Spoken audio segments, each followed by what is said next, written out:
تو قرآن میں دوسرا اقرا وربک الاکرم، پڑھ، تیرا پروردگار سخی داتا ہے، الذی علم بالقلم، تیرا پروردگار وہ ہے جو استاد کے ذریعے سے تو سکھلاتا ہی ہے، وہ پین سے بھی سکھلاتا ہے، پین سے سکھلاتا ہے یعنی قلم سے لوگوں نے جو کچھ لکھا ہے اس کا مطالعہ کرو، مگر اس مطالعہ کرنے میں اس کا خیال رکھنا ہے کہ اناپ شناپ مت پڑھو ورنہ گمراہ ہوگے، اناپ شناپ مت پڑھو، جو بھی کتاب ہاتھ میں آ گئی پڑھنے لگے، نہیں، اہل حق کی کتاب پڑھو، اہل دل کی کتاب پڑھو، دو شرطیں، اہل حق اہل السنہ والجماعہ میں سے ہو اسی کی کتاب پڑھو، گمراہ فرقوں کی کتابیں مت پڑھو، چاہے اس کی زبان کتنی شاندار ادبی زبان ہو، چھوڑو اس ادب کو، تمہیں ادب سیکھنا ہے تو شیکسپیئر کے ڈرامے پڑھو، گمراہ نہیں ہوگے، شیکسپیئر کے ڈرامے پڑھو گے تو گمراہ نہیں ہوگے۔ بعض لوگ کہ فلاں کی زبان بڑی شاندار ہے، زبان میں ستیہ ناش ہو جائے گا تمہارا۔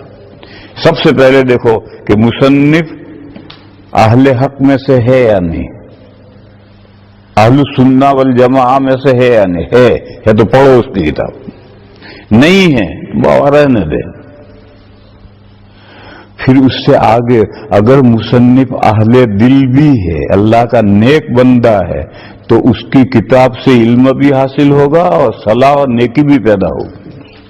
جیسے متکلم کا اثر سامع پر پڑتا ہے، ایسے ہی کتاب کے پڑھنے سے اگر صاحب کتاب اللہ کا نیک بندہ ہے تو کتاب کے واسطے سے اس کا صلاح تقوی منتقل ہوتا ہے، لیکن یہ لازمی شرط نہیں، لیکن بہرحال اگر وہ اہل دل ہے، نیک بندہ ہے، تو اس کی کتابیں پڑھو گے تو نیکی بھی منتقل ہوگی۔ اور باقی یہ شرط ضروری نہیں ہے، ضروری شرط ہے کہ وہ اہل حق میں سے ہو، اس کی کتاب پڑھو، گمراہ فرقوں کی کتاب مت پڑھو۔ ضرورت کے لیے پڑھ سکتے ہو۔ کب پڑھ سکتے ہو؟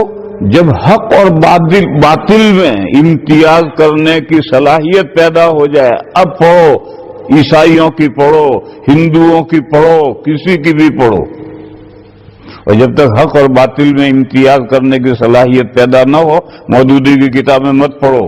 وہ کہاں اچھی صحیح بات کہے گا، کہاں گڑبڑ کر ڈالے گا، ہر آدمی نہیں سمجھ سکتا۔ میں مظاہر العلوم سہارنپور میں پڑھتا تھا، اصول الشاشی پڑھتا تھا، سال تھا، تو میں درسگاہ میں کیواڑ سے ٹیک لگا کر مودودی صاحب کی کتاب پردہ پڑھ رہا تھا۔ مجھے شروع ہی سے اردو زبان سے محبت ہے، اور مودودی صاحب بہت شاندار اردو زبان لکھتے ہیں، تو میں ان کی اردو سے سیکھنے کے لیے ان کی کتاب پردہ پڑھتا تھا، اور پردہ کتاب میں کوئی ایسے گمراہی کی بات نہیں تھی، تو میں دروازہ ٹیک لگا، چھوٹی سی سائز میں چھپی ہوئی ہے، میں پڑھ رہا تھا، اور استاد پیچھے سے گزرے، حضرت مفتی یحییٰ صاحب قدس سرہ انتقال ہو گیا، وہ پیچھے سے گزرے، ان کی نظر پڑی، میری نہیں پڑی۔ پھر آگے دروازے سے جب اندر داخل ہوئے تو میں نے کتاب بند کر کے تپائی کے نیچے رکھ دی اور اپنی کتاب کھول لی، سبق پڑھا۔ سبق پڑھ کر کے استاد جب جانے لگے تو مجھ سے یہ کہتے گئے مغرب کے بعد دارالفتہ میں آنا۔ وہ دارالفتہ میں بیٹھ کر فتوے لکھتے تھے، مجھ سے کہا مغرب بعد دارالفتہ میں آنا، کہ ٹھیک۔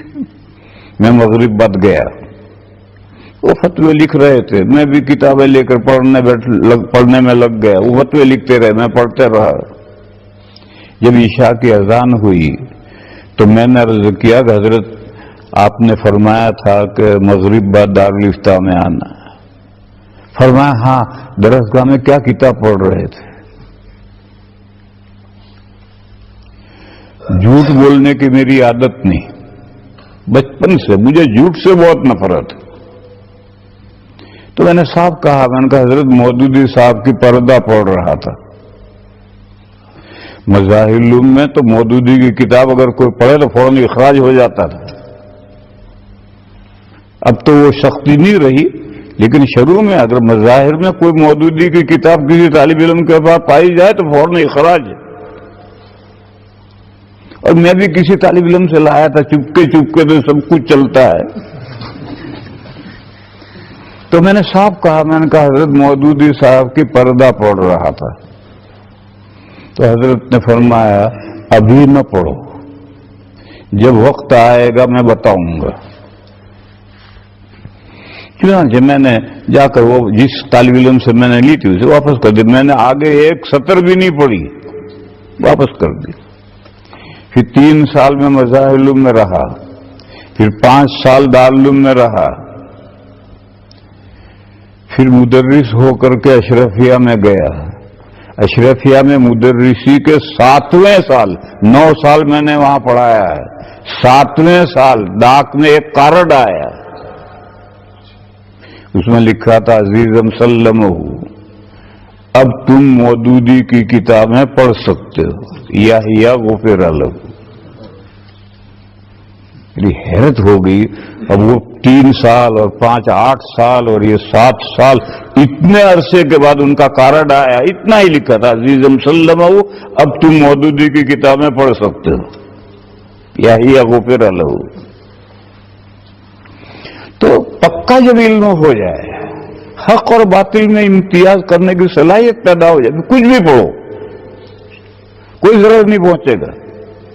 لیکن کچا علم ہے، حق اور باطل کو سمجھ نہیں سکتا ہے، اس مرحلے میں مطالعہ کرتے وقت پہلے یہ دیکھنا ہے کہ مصنف اہل حق میں سے ہے یا اہل باطل گمراہ لوگوں میں سے ہے۔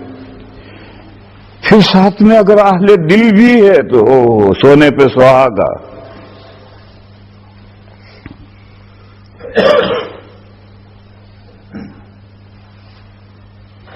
اور پڑھنا ہے پڑھنا ہے پڑھنا ہے، مسلسل علم کو علم کے لیے پڑھنا ہے۔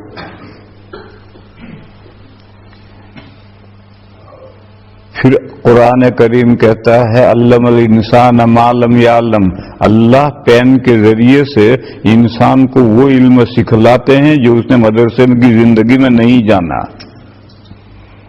ہاں تو اس نے استعداد حاصل کی، پیدا کی ہے، اور اس استعداد سے جو پڑھے گا تو اللہ تعالیٰ نئے نئے علوم سکھائیں گے۔